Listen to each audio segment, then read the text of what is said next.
Hi, I'm Dr. Lori Schwartz-Reichel. My career began in music education where I learned the importance of a key change, a shift, in the tonal center of a piece of music, often used to inject energy or produce significance.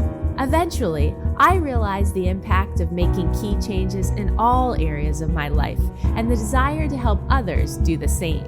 Making key changes can be difficult. I certainly don't have all the answers, but I do like to pose questions for reflection and offer actionable key changes for us to attempt in both our working and living situations. Together, we can unlock our greatest potential in collaboration with those we love, serve, and lead. Let's discover how we can grow together by making key changes. This is our 25th episode of the Making Key Changes podcast. Thank you for going on this journey with me. Hopefully, you've recognized the key changes we have made within the podcast itself through improvements in the audio with a clearer sound beginning at episode 10, changing the format a bit, and improving my speaking ability. Thank you so much for listening. If you have yet to do so, please share the podcast with others. Consider a family member, friend, colleague, or leader who may benefit from the show's topics and share this podcast with them. Also, your feedback is essential for the growth of the show. You can offer feedback by sending a private message to me, giving a 5-star rating, or writing a review on Apple Podcasts. Thank you for trusting me with this podcast and my work. Speaking of reviewing, if you have been faithfully listening to all episodes of this podcast, then you are familiar with the outline that we do after every 4 episodes. Every 5th episode, I like to revisit the 4 previous episodes to check in, reinforce concepts, and ensure that we are making the necessary key changes to grow. I continue to say that typical personal or professional development, which often includes a once-and-done approach, is not enough. When we are given the opportunity to revisit a topic of interest or need, it helps to reinforce the concepts and provide additional avenues for reflection and growth. Hopefully, these podcast episodes nudge you to take the time to think about things in your personal and professional life, and possibly to do so in a refreshingly different way to grow. The theme for episodes 21 through 24 dealt with modeling behavior. In our efforts to make key changes, we contemplated questions for reflection and attempted actionable key changes in our daily lives.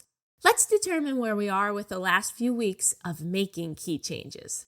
In episode 21, Dr. Jamie Bonato and I reminded us that teaching is tough.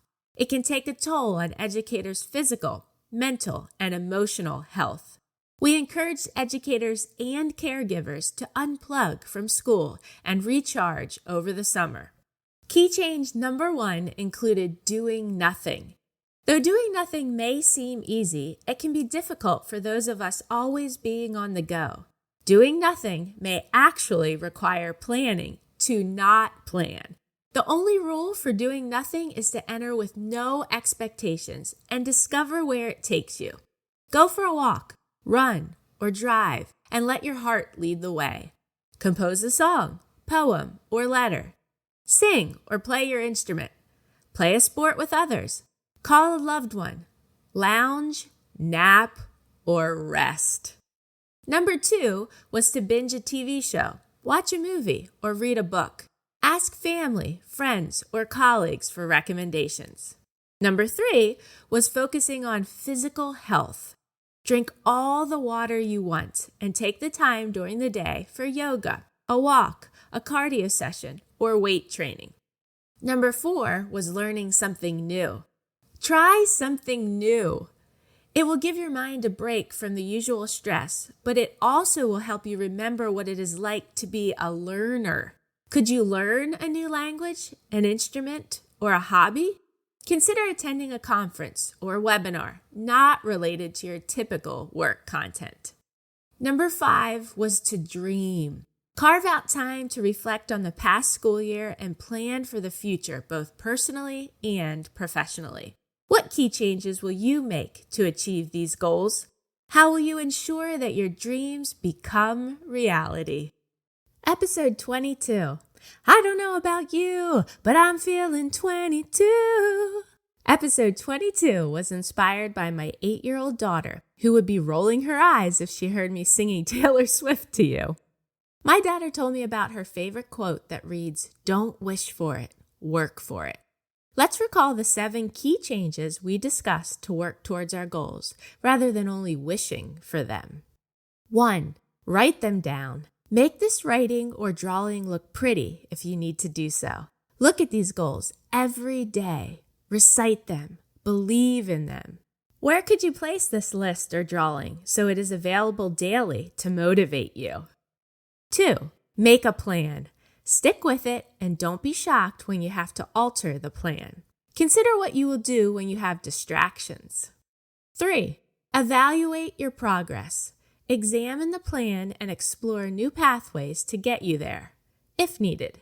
What can you add, alter, or eliminate to get closer to your dreams? 4. Ask for help.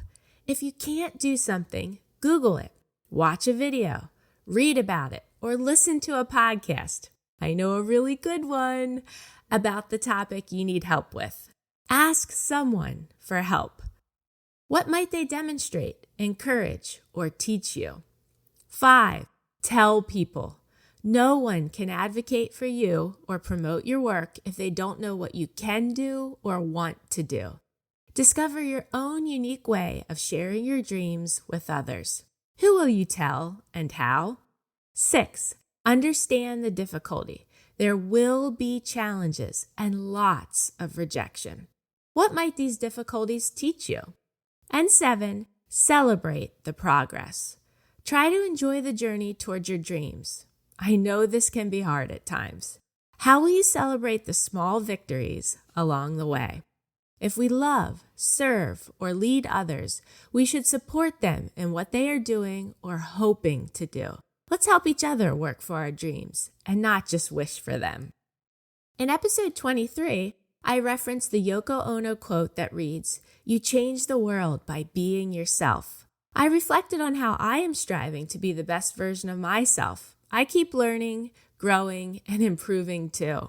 We all have our own unique stories. We all have different strengths.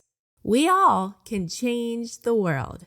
How are you striving to be the best version of your unique self? How is that changing the world? What key changes do you still hope to make? In episode 24, I spoke of my Aunt Rosie. There is no one in my life who exemplified being yourself and how that can change the world more than my aunt. She was the model of love, presence, joy, and compassion. She spread love everywhere she went, and she never let anyone leave her presence without being happier. How do you approach the time spent with those enrolled in your care?